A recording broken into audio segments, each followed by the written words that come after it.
Hey, episode 1 billion. 746. Yes. Guess what happened, everybody? Listen to this tragedy. This is the worst moment of my life that you're all witness to. Okay. So, you know how I try really hard, okay? And succeed. That's my preface. You know how I care a lot about dumb stuff. Yeah. Well, Not dumb. I was trying to send Sarah a plant because she loves plants. Yes. And I thought instead of going through a florist, which sometimes, you know, you get like one bud and it's like $5,000. Yeah. It's like, I'll do Instacart and then it'll be like $25 for the flowers and then $85 million for shipping and delivery. It's like, what? Yes. Yeah. So I was like, I'm going to get her a plant from Lowe's and I'll just Instacart it to her. This is great. And I tried and it was a whole debacle, but the worst part about it, I hate it so much. The funny thing is I don't even care. And you're all worried about it. Sarah goes, Suze, about that, did you mean to send me a plastic fake plants? And then I died, and you're hearing me from beyond the grave right now because absolutely don't make me not. laugh. I did not. Oh my God. Mean to send a fake plastic plant from Lowe's. It could have gone either way. I mean, you did make a good argument when we were talking about this off the air, and you said, like, Sarah, you really like took a risk in asking because, like, I do complain all the time about how I live in a cave and how my apartment is so dark and how. I mean, it's not. Well, because I just wanted to know how she would react if I was like, well, yes, I did. And I'd be like, okay, well, I got a whole bunch of homes for it and everything is fine. But yeah. But it was just. I am mortified. I knew that wasn't. Well, I should say after I ran it past Eli twice and was like, are you sure? And he's like, no, she definitely wanted to get you a real plant. It's like, I think he was like, it's you. Like. Yeah. Who? Correct. You know. Yeah. There was another plant I picked first, and then I realized it was plastic. Do you think they're only Instacarting plastic plants? Like the big floral is like somehow preventing the delivery of plants. I don't know. But I didn't mean to, and I am so embarrassed. But Sarah was very nice about it and thought it was funny. I thought it was hilarious, and now I'm going to do one of my favorite things in the whole entire world, which is return things and then it's just girl math. It's like a free gift. money. Yeah. It's the gift of letting Sarah return something, which is her favorite hobby. And then I get to shop with it and a dream. Great. I'm going to get like 5 plants. Yeah. And I've even, I have one in my mind that I wanted to get, and I just didn't one day because there wasn't one that was good enough. So now I'm going to go back. Okay. It's going to be great. Okay. I'll make a whole afternoon of it. Maybe I'll do a little prop lifting. No grab good a few tea succulents. Goes unpunished. That's what I learned. This is great. This is like the gift that keeps on giving. I'm just going to send her plastic plants now. Oh my God, that would be so funny. And I'll be like, what do you mean, Eli? I love plastic plants more than anything. Yeah, but it would be funny if Eli's like, we should take it everywhere we go. Like, take it on our camping trips and take it with us and put it in the car. Buckle it in. Yeah.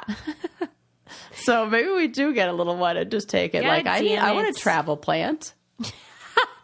To make up for the flowers you can't cut. Yes. Yeah. Yes. Take it on all your camping trips, or at least one. That's what I'm saying. I think that could be a very funny thing. We really can make instead of like pet rocks, like it's like your travel plant. Pet plant. This is a thing. This could be. Because, they do say that plants are the new pets and pets are the new children. And children are the new exotic animal. What are the new what's exotic animals then? Death. Ghosts. Going to space. Outer space. You're so right. I am. The pursuit of like the moon. Like, we're all yucking it up now about all this, but for real, I'm the one that's going to be laying in my bed at 3 a.m. tonight, Susie, breathing into a paper bag, thinking like, there have been several days that have passed now where you thought she may or may not have gotten me this plastic plant. You didn't even ask me right away. You sat on it. That's really funny. Don't make me laugh. My abs are sore from my co-pilot workouts. You ain't kidding, Sarah. I mean, it's really not time to talk about it. We should, though, because... All right, let's talk about it, because... Here's what's funny to me. I love talking about this. I want to talk about it regular, and you're like, no, we're doing a commercial, so you can't talk for 12 minutes about this. I got it anyway, but I was cracking up because if you compared... What? I'm going to die again, just like I did in Candy Club. Okay, if you compare your chat, what's your girl's name, Candace? Oh, yeah, yeah. Your chat conversation with me and Amanda, yours was like, she was like, yeah, Sarah, you're a beast. You're amazing. Mine's like, you know what? I'm really sorry, but that really kicked my butt. It was like 3 minutes long. And I'm like, that really has me sore today, Amanda. Yours is like monster truck rally. Yeah, that's why they say it's custom fit for each of us. Okay, you're right. It's exactly what I need. But, like, listen, Amanda is not calling me a beast on my best Well, because that's not what works for you. Does that's what gets me in there for multiple days in a row. Okay, yeah, I gotta say, I'm taking full advantage of the things that are other than just the daily workouts and the little extra things that they'll like custom. Yeah. I bet ours are different on that area too. I don't know. Tech neck. My exercise, 7 minutes for tech neck is that is my favorite one. And it's not the things you'd think. It's not like neck stretches. It's other parts of your body that then support those muscles. I'm learning a lot. Connected. And then they show you the picture of the body with the areas of the body that you worked targeted. Yeah. It's learning. It's working out. I love it. Okay, community. Good. I mean, my extras are I'll be like, you know what? When I was doing these, I heard a popping sound like 9,000 years old. I'm like, it's probably nothing. And she's like, maybe you want to stretch it out. Yeah, and so she'll give me like stretches for it and stuff. But it's just funny how... I've got ankle ones for that. I mean, for the popping. Listen, you got to do that. You got to do it. I swear to God, I had an incident the other day where that morning I did all the ankle stretches and I was like, oh, this is really good. I think it's good to like work out this ankle mobility. And I heard pops and clicks in the beginning, and then as I kept doing it, I didn't. And I was like, oh, that's why you got to stretch, I guess, at this age. And so then I was carrying. It was like out of a freaking movie. I was watering our plants, and I was carrying a big cactus. I'll show you a picture of it. This big spiky grandfather cactus, like it's got like all this beard looking thing, and it's like all spiky, and it's huge. It's like the size of like a big serving platter. I'm carrying it down the stairs.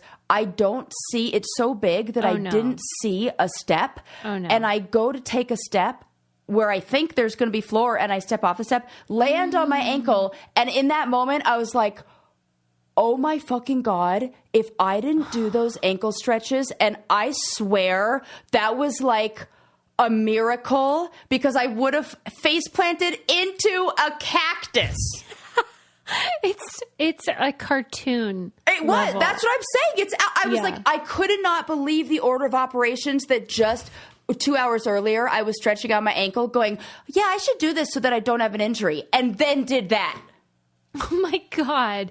Well, and that's the thing. Let's say you did get injured. Your trainer can help you with stuff too, because they modify the workout based. Like today, I did this thing, some sort of lunge shenanigan. And you know how you can choose after it, like, could you have done a million more? Yes, could you have done a few more? Could you not finish? I couldn't finish them, embarrassingly enough. But now she's like, okay, we're going to lower the number of reps and you'll get there. You know what I mean? I do that too, Suze. Okay, thanks. But yours are like, it's like, no, there are certain muscles in the lower abs that because of endometriosis, I am losing muscle control in that area. And so I say, can we tone it down a little bit? And she gives me a lighter one that's easier to build those muscles up. We all have our own challenges. I mean, I know I'm making jokes here about all kinds of self-deprecating stuff, but it's the truth that everyone has their own cross to bear. But this is such a fun program for me because, like I said, I got what I wanted. I got a trainer, gave me personalized stuff without staring at me and saying weird stuff while I work out. Mm-hmm. That's all I've ever wanted out of an exercise routine. Use our Copilot link, go.mycopilot.com/braincandy to get a 14-day free trial with your own personal trainer.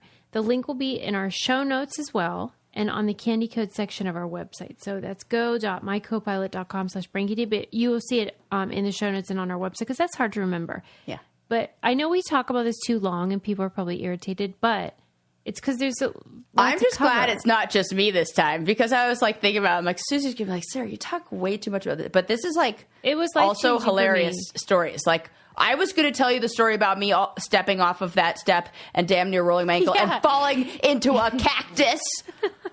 It's just anecdotal, and it happens to be part of our sponsored content, but it's all true. I love it. You will love it. Adam's doing it now as well. He has Zachary is his trainer. Oh, I mean, it's awesome. Zachary. It's a whole family pump club situation. Okay, moving on. Okay, this is like a nice segue. So I read an interesting article. I have so much fun stuff to talk about today. Where do I even start? I read an interesting article about how online ratings are totally broken. I think it was in the Atlantic. Did you read this? Yeah. It is true. It's totally true. I feel like everybody has like a personal experience where, I don't know, you started not trusting reviews. Right. And I get it because that's why, like, part of whenever I do a sponsored thing, I'm always like, but for real, we love it. Like, you feel like you have to say that. Or if you talk about something on your Instagram and it's not sponsored, you have to be like, not an ad. Right. Because everybody's like, I'm obsessed with this. I'm a blah, blah, blah. And like, or it goes the other direction. I'll never forget there was a sweater that was my favorite sweater in the whole entire world that I bought. I think I bought it at Nordstrom. And then I saw it at Nordstrom Rack like years later. And I was like, oh my God, my favorite sweater. Like maybe like 2 years later, a year later, whatever. And it had it in multiple colors. I'm like, I'm going to get it. And I saw that it only had 2 stars. And I was like, what the hell? That's the greatest sweater that there ever was. Like, I want that sweater in every color. What idiot gave it 2 stars or 1 star, whatever? And I looked on there and the things that they were saying, like the comments they had were like things I didn't care about. It's personal to their experience instead of like the quality of the item. Yes. Right. Like the delivery wasn't fast enough for my vacation or something. Yes. Yeah. Where I'm like, this doesn't even matter. And and in that moment, I realized it was like almost like a don't judge a book by its cover kind of situation, because I realized that had I been online shopping, I would have never clicked on that sweater because it got 2 stars. Right. But because I bought it in real life, it's my favorite sweater, and I didn't get the outside opinion. So in that article, they talked about this term that I'd never heard of, but now totally makes sense: data panhandling, where this is what companies are doing now in an effort to not just get your feedback on the item, but also data from you and that they can use in marketing. It's all data collection. So when you leave a review, you mean? Yeah. Then they collect it? Yeah. And then what? Use it whatever for whatever to they sell want. you more stuff or something. But why would that affect the quality of the review? Well,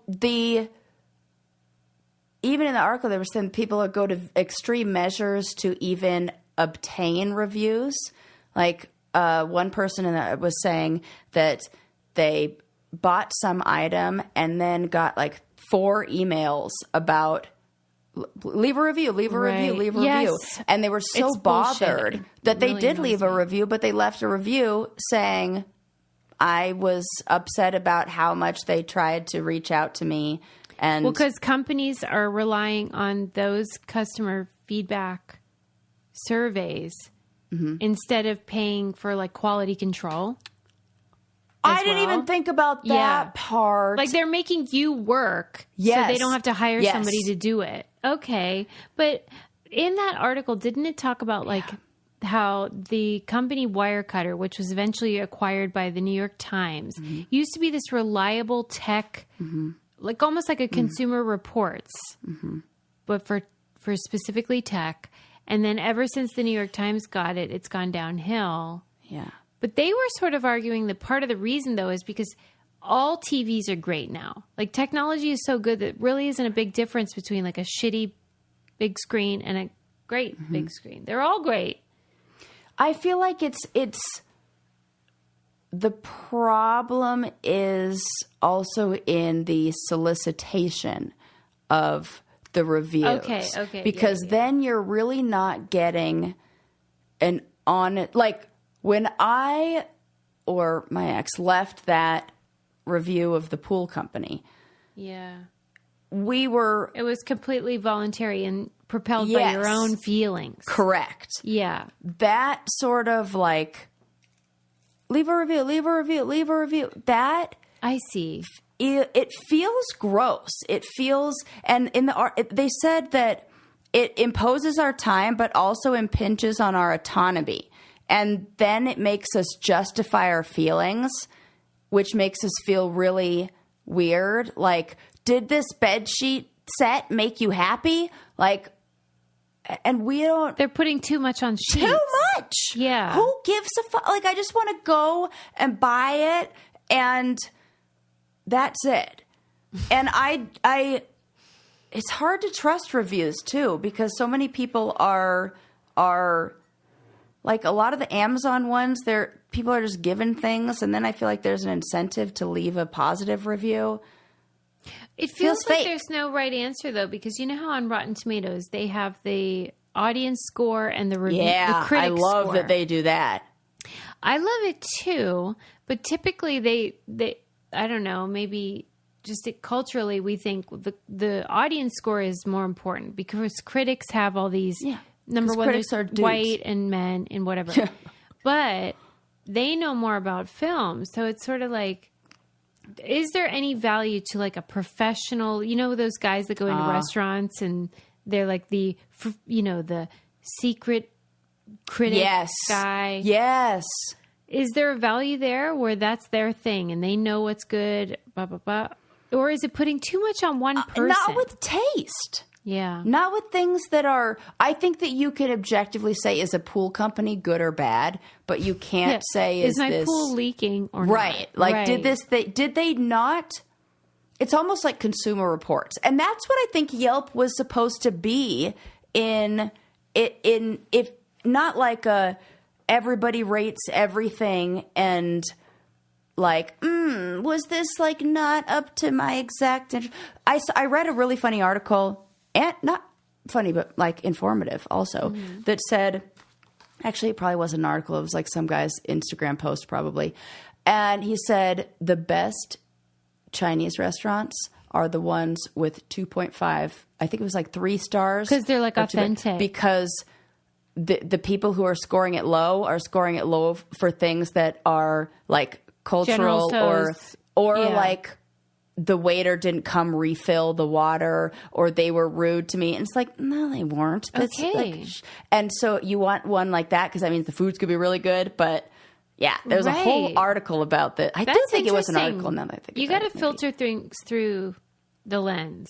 Okay, what's cooking here? So when you said that about your sweater, I was thinking your absolute favorite 5-star sweater has got to be Jenny Kane, though, right? And remember when I said they didn't have a gray one? Did they hear us? I swear. And not only that, but it's recycled cashmere. No. Excuse me? I'm getting it. Squeeze me. Remember how we were like, suggestion box, Jenny Kane, are you listening? And it's so cute. Okay, here's the thing. It sounds we're being disingenuous, but we're actually totally this enthusiastic. Well, because we're so over the top. Do people think that? No, I'm just cutting them off, saying like, just in case you're thinking like, there's no way they could be this excited about a sweater or a company. I think I did think that about how you were talking about it before That makes me mad, Sarah. I think maybe I did. But then I got their shoes. Then I was like, oh my God, these are like blank. It's almost that time of year again for me to bust those out because it's cool enough for me to put my feet in those little warm, cozy things. I am dead serious. Jenny Kane, you wouldn't believe how many times I've gotten this one ad on Instagram for this Jenny Kane thing that I'm like, fine, because I love it and I want it, but I just hadn't gotten to it yet. Yeah. Every day they're like, Sue. Please, they're adding new merchandise for the things I want. I love their stuff. They have the most amazing, like, long-term capsule collection pieces that are classic, in style forever. These are things like... You could wear them in any decade and you're like, that's gorgeous. And they're my sort of, especially in the winter with all the cashmeres, it's like, Suze, you can wear other things. Nope. But I can't. Find your forever pieces at jennykane.com. Our listeners get 15% off your first order when you use code BRAINCANDY at checkout. That's 15% off your first order. It's JENNIKAYNE.com, promo code BRAINCANDY. Let's get dressed. Oh, let getting dressed be one less thing to worry about. And the code is also on our website as well. And they have home goods. I don't even want to talk about that because it's getting embarrassing. It's beautiful. Okay. Anyway. Yes. So, 5-star review there. That does get a lot of good reviews.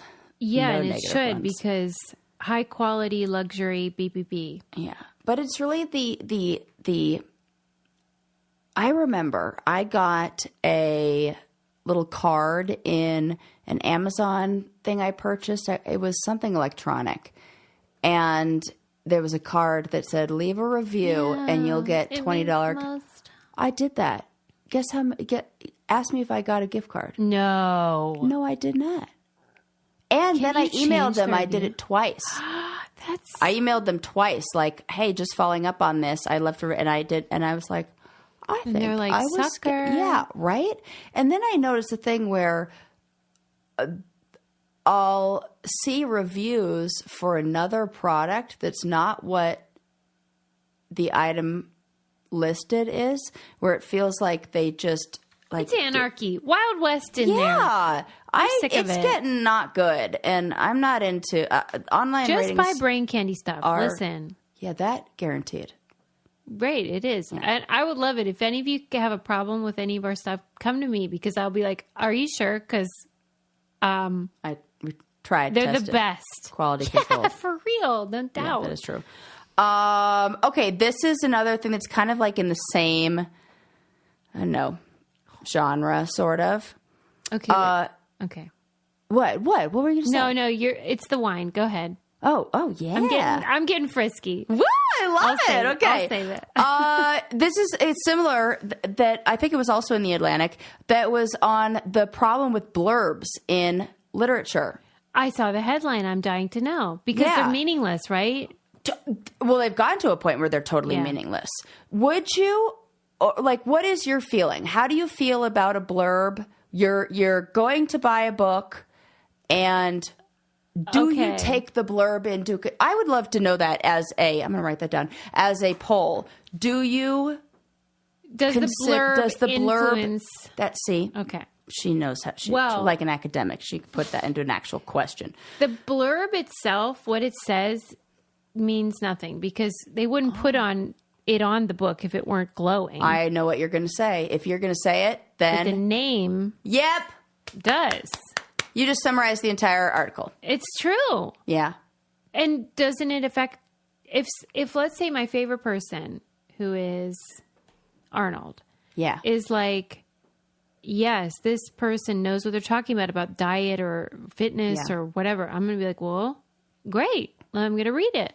Gives credibility. It does. And don't you agree, or do you think it's silly? I do agree. There was a female author whose name I have forgotten in the article that was saying this is a good thing that somebody offered her when she was a young author, and she likes to, kind of give back and do that. The problem is this is not something that male authors do as frequently. The only one who's kind of the exception they talked about is Stephen King. He does it a lot. But there were some terms. That's so nice. Right? He does sound like a I nice saw one guy. time a blurb written by Larry David. Oh my God, tell me it's everything. So funny. He goes, I did not read this book. Like, he just said it, but he was like, but I know this person and they're great, so read it. And I was like, that is my kind of blurb. That the author of the article said, if you ever see the words inspiring and illuminating, then you have to just assume that the blurber hasn't even cracked the spine. They do not read these books. Inspiring and illuminating. Come on. That could be what's That's between Sarah's those pages. fucking house plant I bought her, the plastic one. It was inspiring and illuminating. Fake it as hell. inspired me for a trip back to Lowe's. Right. Are there certain words that are like, there's a certain vibe? Mm-hmm. Yeah. Oh, who is this author? This Glennon Doyle? Probably. Yeah, she does that a lot. She sure does. Writes blurbs. I can't remember Do they get paid for this shit? Or yes. They do it as, yeah, I think so. I think so. They've got to. I thought it was like a favor to their publisher.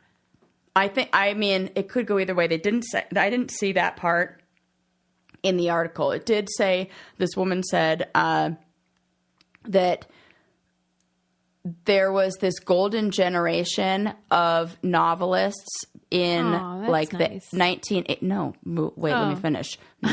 The men who got all of the like notoriety in like the 1980s and 90s, and their novels were far more profitable. Tom Clancy, Michael Crichton are the very reluctant blurbers of their successors. They article says they walked up the ladder and pulled it up behind them so no one else could climb. It says they got the cream, but they never seemed to occur to them to pass it on.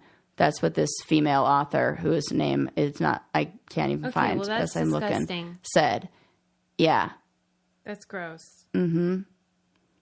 And it says that most buyers and readers of books are women, and the industry is, on a whole, is female dominated. Yet it's the men who are getting like the most pay for their blurbs. Really mad. Mm-hmm. Okay. The author of the article argued that we should have a moratorium on blurbs. I would love that. I would too. I'm fine with that. Like, and honestly, I never even look at those. Okay. Because I do feel like they've gotten to, not really. Okay. Because I feel like, again, it's the, if you understand, what do they call that? Vertical marketing? Yeah. Where the publishing company owns the marketing company that owns this company that owns this company. Like, everybody's getting paid by this person. So the same people that are putting out this person's book or putting out this person's book, and then it's going to, so I don't. You're smart. I don't and you're trust correct. Any of that. Yeah. Because Maybe, I know an author who will remain nameless, who had a blurb on their book from Martha Stewart. Uh-huh. And I know for a fact Martha Stewart never read or saw this book and definitely wouldn't love it. Same. So, I mean, it's all business. I get it. Yes. That's why I'm like, I am such a fan of putting away the review. Like I really want to get rid of that. Like, I don't like the how you can look up how many stars does this restaurant have. You never know. And like, you never know. I think you're going to have a better experience. I said this, when we were in Croatia, my favorite place that we went was a place we stumbled into because there was a fire and it was like raining ash from the sky, and we had to go inside because it was getting too smoky. And that was the best restaurant we went to, and it was the one where we were like, there are a bunch of restaurants here. Which one looks like it has the best vibe and we would like? That's going to be the best. That's going to be your best. That's how if you find out from a local what is delish, you're going to have better luck. Yeah. That's how it is when we're in the Bahamas and we catch those fish. What we do is we take them to a restaurant and they cook up those fish for us and we eat them, the ones that we catch. And you find out from the fishermen, where to go. Not you don't look fucking in Atlantis. The freaking TripAdvisor. No. Those guys. Yeah.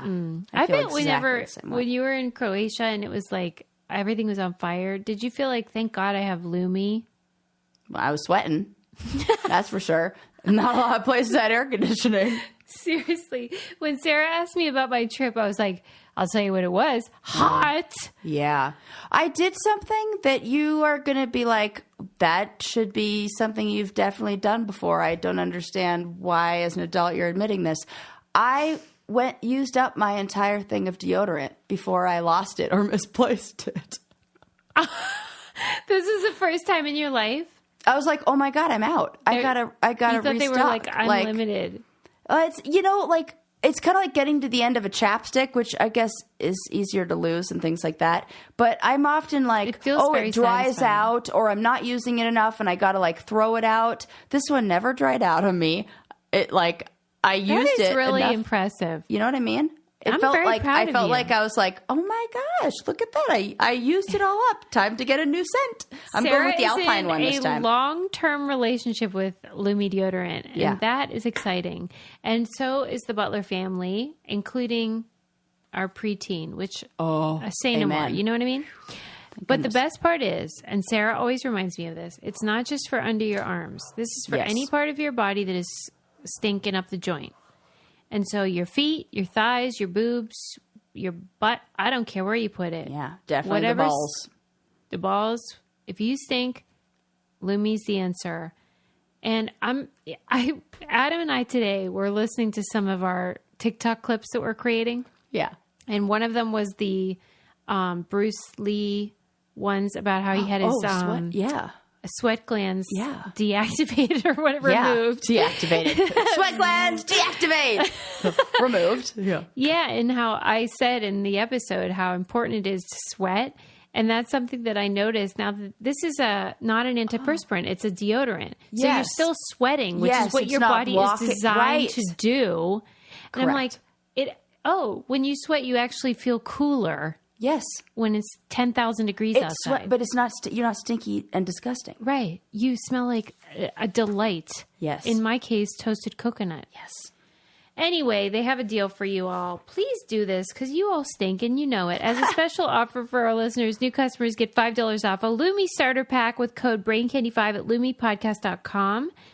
That equates to over 40% off your starter pack when you visit LumiPodcast.com and use BrainCandy5 as the code. Lumi Podcast. That's new. I'm going to have to update the website so that you all can find that. LumiPodcast.com, and then it's BrainCandy5. And they have a cream. They have wipes. It's not just like a normal. I use the wipes when I go camping.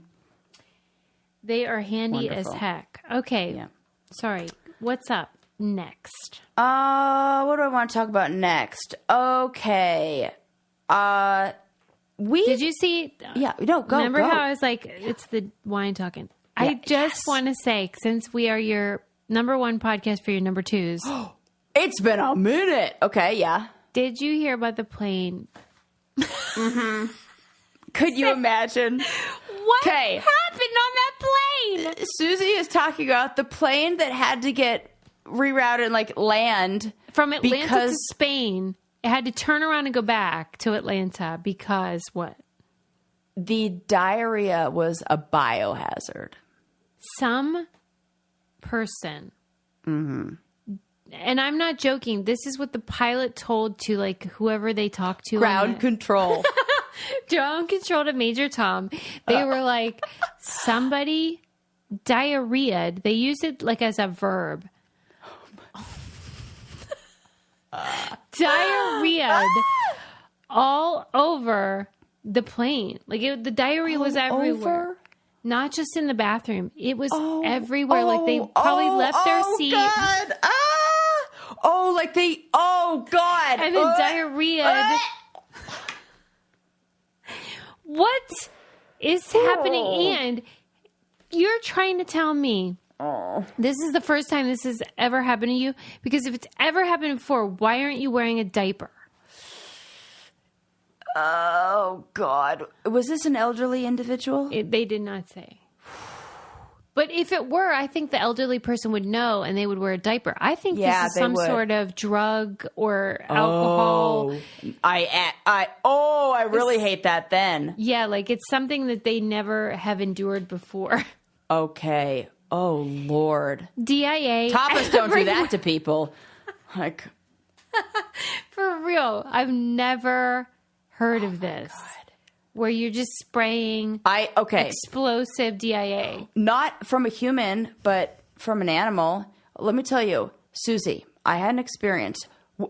Remember when I abruptly left our podcast to go to the doctor's appointment that then I came back for and then had to go to. So I went to the dermatologist and I go to my dermatologist on the 5th floor of the hospital. I go on the 5th floor and I'm like, oh, let me go fill up my water bottle. I go fill up my water bottle. I'm like, it's really stinky up here. And I think maybe I stepped in something. I'm looking at the bottom of my foot. I'm like, what the hell? So then I'm like over by the restrooms and I see a puddle of like brown stuff and it's close enough to the restroom. Up. I swear, hand to God. Close enough to the restroom where I'm like, oh God, this is probably somebody who's sick. Like this is probably somebody who's like old and like didn't make That was it. And nice they were of you to trying. think that. And I've been there. I remember like I went to the bathroom with my grandma when in her like I They am should be wearing understanding. diapers. Okay, well, I mean, I'm at a hospital. Maybe they didn't get there yet. Maybe like this is a place where like maybe I just beat the cleanup crew to it. So then I'm like go around the corner and I'm like checking in on the online or electronic thing and I'm like, oh, it still smells really bad. And then I walk farther down. I'm like, is it on me? Like, what the Sarah, this is terrible. A man Oh, no. thought it was a good idea to bring his dog, who clearly was not a service animal, upstairs with him to the 5th frickin' floor. This dog had explosive diarrhea. There were puddles all over, and I had to hop over. This man then was so the dog went in one place, then he went to the bathroom to get paper towels. That's why I saw the spot there. Then the dog went there. Then he came back to try to clean up the other stuff. It was everywhere. I'm like, this is not okay. It's enough to get new health insurance and change hospitals. Sarah, here's when I have a problem. Biohazard. I know we're talking about the airplane, but I had to make it about me. Sarah. What?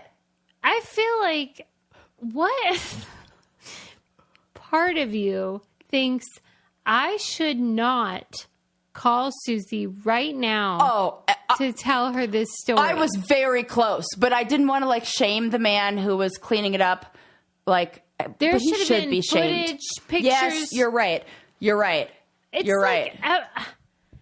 I would have done that for you. I would have been like, you are never going to sorry. believe this. I can't believe I waited. Did he say anything about it? No. And I hopped over the leash between him and the dog as he's on the floor cleaning up because I'm not fucking helping. And I'm sure as hell not like being like compassionate to the guy who thought it was a good idea to bring this dog in here that's clearly not a service animal in any way. No. Diarrhea dog stays home. Out. And the dog's I can't. And there's another woman who's like, that guy's nasty. And I was like, yeah, he is. Nasty. What kind of guy are we talking about? This was a pit bull. No, the human. And this was a pit bull owner, and he was like backwards hat dude, but old. Mm-hmm. Oh my like God. Dickies and pulled up socks, backwards hat. That guy. Did he seem embarrassed? No, he seemed like he was going to counter the embarrassed with toughness. Performative parenting? Not even. More like, what's the problem? What do you like? It felt very like dismissive in a way. Like no apologies to anybody that I saw. I would have been mortified. I mean, this is... and nobody said, get the fuck out of here. That is disturbing. I know. Why don't people call out sociopathic behavior. The woman, and there was a man and woman in the, and I nodded along and was like, in the waiting room, and we were all in agreement that is. Did the dog? And the woman was sad? like, I can tell that's the kind of dog that shits in the house too. She goes, he should. I could tell that's a nasty dog, and I was like, I am with you. I love that you all were rallying about this. Because we were we were cornered. We were isolated, and between our little waiting room section and the exit in the elevators was the hallway where the dog did his explosive diarrhea. So we're like banding together in our like as the odor just creeps its way. I love that you thought it was on you. Like, you're like, did I step? Well, because I was like, it was so intense, and it followed me. But it followed me because there were the drippy drops of the doo-doo. Listen, I don't know how to segue. But please, anything to get us away from this. Use this code, because I was in a real jam here. Sarah. We had an incident in our Patreon live where I could not pull it together. I had an incident in our Q&A, or not our Q&A, in our book club, where I did the same. I had to go on mute because I was laughing so hard. This feels like that. I couldn't control myself. So, do you know how great AG1 is? I do. I do too. This is what I often get people who slide into my DMs and say, "What's your skincare routine?" And I say, absolutely nothing different than I've always been doing ever. The only thing that I've changed is this. We're lucky if she washes her face at night. 100%. Didn't last night. Slapped right on top. I'm losing sleep over her, but she's not as ritualized as I am. Mm-hmm. But she doesn't. I am with my AG1 every morning. That's right. And I always feel like the girlfriend of the year whenever I, put it out for Eli, and I'm like, here you go. Make sure you drink your greens. You're welcome. Yes. I'm very like that. Very like, look I already did it. Here you go. Here's yours. This is all we care about over here is like health and wellness. So AG1 is our morning routine as a family, all three of us. We, it's just something we do together because it feels good and it starts your day off right. Mm-hmm. And you're getting all the nutrients that you need to start your day. And then you feel like even if you did nothing else, you've done something. And as Sarah said, it's great for your skin. It's just great for your body and great for your health. 75 high-quality vitamins, probiotics, and whole food-sourced ingredients. If you're looking for a simpler, effective investment for your health, try AG1 and get 5 free AG1 travel packs and a free 1-year supply of vitamin D with your first purchase. Go to drinkag1.com/braincandy. That's drinkag1.com/braincandy. Check it out. When I went to the doctor recently, they always ask you, like, what medication do you take, what vitamins and supplements and da-da-da. Yeah. I felt like I was winning some gold star that they weren't even giving out when I was like, oh yeah, I every day vitamin D and every day, and I was like, honestly, I mean, I'm just very excited to brag about a habit. It's like adulting. It's so easy to do. Yeah. And I'm learning so much about the things we ought to be putting in our body. I've become one of those people.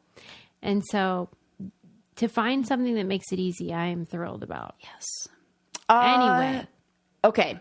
We have, maybe we'll have time for both of these, but would you like to hear first about bees or birds? Ooh, look what I did there. Birds and the bees. Birds and the bees. Oh my gosh. I saw bees effing the other day, by the way, on a hike. Shut up. And I was like, oh, they're really doing it, just like they say. And that's crazy because they fly as they're doing it. That's the thing. That seems unbelievable. AWH. Challenging. Yeah, definitely an AWH. Like, right. It's like when you're on the highway and what do they call it? I shouldn't say it. It's bad. Road, you know what? Roadhead. Oh, Susie. Well, I'm just saying that I'm not saying I'm doing it. I'm saying that's. Whoa, look at this. Give Susie 2 glasses of wine, and she's talking about. I'm just saying that, like, it seems like an accident waiting to happen. Oh, definitely. You should do one or the other. Absolutely. Eyes on the road, 10 and 2. Eyes on the road. Yeah.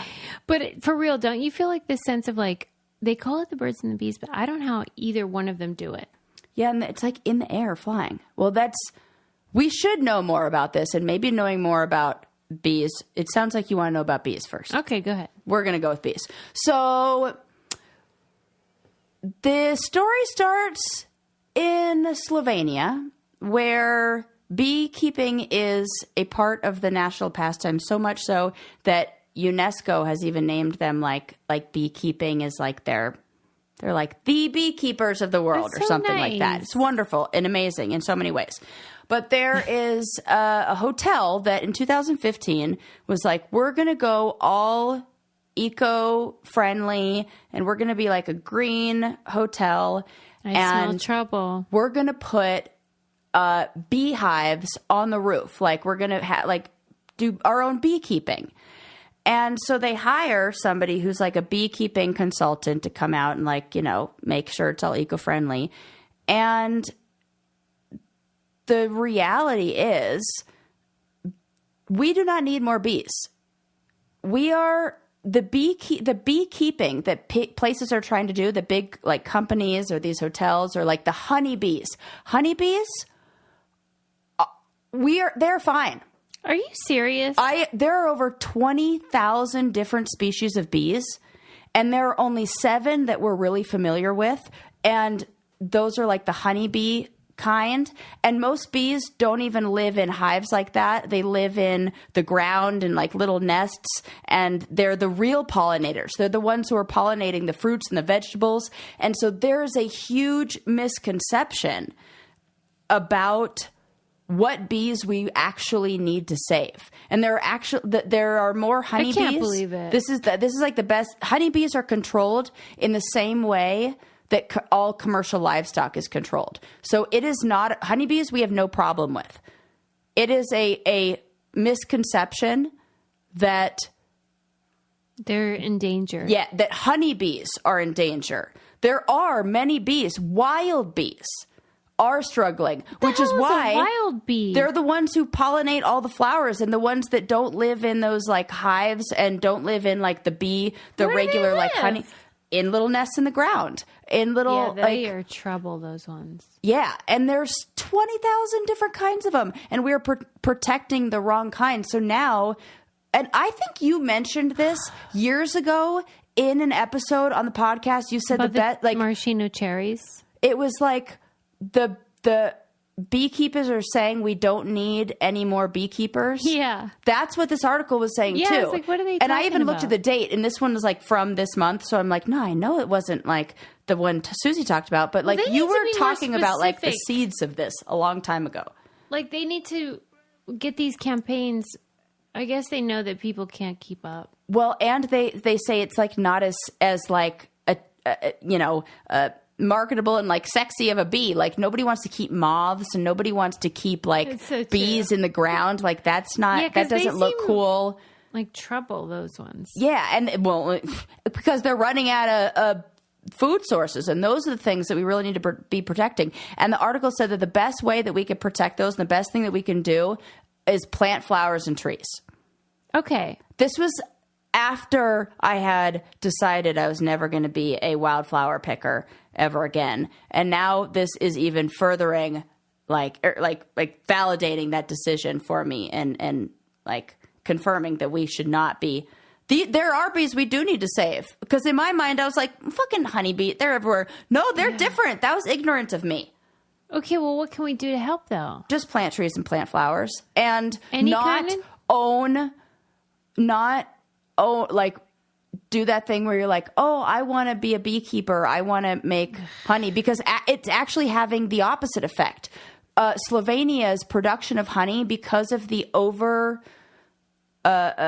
because there are too many beehives, there's like now it's right. They don't have enough things to pollinate those guys. Yes, Yeah, okay. and now that's affecting it, and they're down like 15-20% of their messed honey everything production. up. Exactly, Susie. This is why this is like going to sound like totally random, but remember we were talking about on the episode we were talking about killing mosquitoes and how we should just like, we should definitely just like, yeah, I'm still going there. The efforts kill them all. I feel like our efforts to do good, if you look at like, if you listen to the wrong people and like, oh, we're going to go green, we're going to go eco, we're like going to make the hotel all eco-friendly, and you listen to the people who are in like eco tourism specialists, you will get a different answer than if you listen to the biologists. Mm-hmm. And I feel like if you're listening to the people who are like, oh, we got to get rid of mosquitoes because we got to rid the world of malaria, and we're listening to like the people in that like transferable diseases instead of like the biologists, like those guys got to come together and talk, because it has these effects where we end up doing more harm than good in our efforts to do good. It's like misguided or like it's good like with unintended consequences. Yeah. Yes. It's always well-intentioned. And this is where, like, I think we've even talked about this, where like the far left side goes like a little, like it's well-intentioned. We talked about this with trigger warnings. It feels the same, of like things they mean well, but it actually does the opposite. Like, oh yeah, we're going to put a lot of beehives out, and now we've fucked up the bee colonies. In the end, to me, because I am a liberal, so I'm fine with regulations and stuff. And everyone thinks, well, the government is not efficient, blah, blah, blah. But if you have experts, scientists, Yes. telling lawmakers Yes.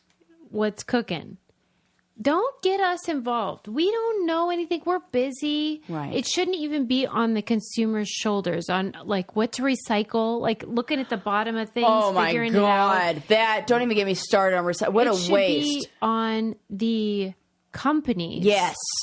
Pepsi Cola, all that stuff. Agreed. Those are the ones. You shouldn't even be burdening yourself. I know everyone says do your best. Do your best. Okay, No, great. but like, Don't worry about it. A teaspoon in the ocean compared to like what? Like, come on. Because if experts worked with freaking lawmakers, Yeah, we could solve all this. that's what I'm saying. Yes, totally agree. It's so annoying to me. Because we are busy. I'm trying to get Lincoln ready for his pep assembly. I don't have time to figure out which bees to save. I don't know species. Right. I can't even tell the difference between a wasp and a bee, if I'm honest. Yeah, and I think it's really fun. There was a listener who sent a funny link, something on Instagram to me that was a bee enthusiast who was very upset that all the tattoo artists, all the companies, everybody's drawing bees wrong. Like, we draw like the queen bee and everything, and they're all incorrectly drawn. Like, they'll combine like different parts of bees. It was I'll find it. I'll have to dig through. But one of our listeners sent that to me. It was like, I know you're going to like this, that the bees that they're drawing are like not correct. They're like combining different species of bees together to like. I wish someone could teach me, because It's like saying, I love cars, and then drawing a picture of like a Jeep with a grill of like a Mercedes, and then the hood of something else. Yeah. And it's like, that's not even, what car is that? Like, and a bee in like person, biologist is like, what are you doing? If you love them so much, at least put something that's accurate. Well, they're scary. We can't stare at them all day. We got to run for our lives. Yeah, well, they wouldn't be as scary if they had things to eat. And is that true? I don't know. Oh, I've actually no idea. It sounded really good. Did sound good, huh? Yeah. Just shows you I need to do more research on bees. Wait, what's your second thing? Because I don't want to miss it. Ooh, this one's a long story. I'll save it. Oh, okay, fine. Yeah, it's a really long one and a good one. Fine. It'll be a teaser. Save it. It has to do with birds. It has to do with science. It has to do with inventions. It has to do with people doing crazy feats, and it has to do with the film industry. What? Whoa. Guesses are accepted. To be clear, I only had one glass of wine, so Sarah's like Oh trying my gosh. I had two. Oh. She's projecting. Yeah, totally. Okay, fine. I would encourage you to join our candy club because... Oh my gosh, it's so funny. Okay, September's theme is cults. My documentary is about Jonestown. Sarah's Godshot novel I'm about to start. Do you know what is the story? Is it about a cult? Like, obviously. Yeah, but I don't remember. She picked that. I did, and I picked it because I read it. I'm like, oh my God, this is so good and so appropriate for... Yeah. When I'm starting to read it... And it's like a modern one, yes? Okay. Yeah. Well, I don't know, because I just put it in my library queue. It was available. I start to read it. I'm like, this is a novel. Why would I pick a novel? Yeah, it's a novel. But then I yes. just realized, it's because it's our candy club thing. Because if I'm remembering correctly, it's because I wanted something that looked into the psychology, like what happens to a person who goes from regular to in that. Because we always talk about that wouldn't happen to me. I would never do that. And this one is that kind of story. Ooh, yeah, I get goosebumps. Yeah, it's all coming back to me now. I'm about to start that. And you should join our candy club. You don't have to watch the film or read the book. If you want to come, it doesn't matter. We give a summary of both. So like you're good. And we have so much fun and it's a riot. I laughed so hard. I wept and my stomach hurt. So what more do you want? Comfortable laughter, so stay funny. Full laughter. I had to mute. The chats are hilarious. There's like side comment. It is good times. And you can join it's like a support website. Group. It's the best. Yeah, it's a little community. On thebraincandypodcast.com you can sign up, or you could do patreon.com if you want to get other challenge content, etc. We love you. We'll see you next time. Bye, everyone.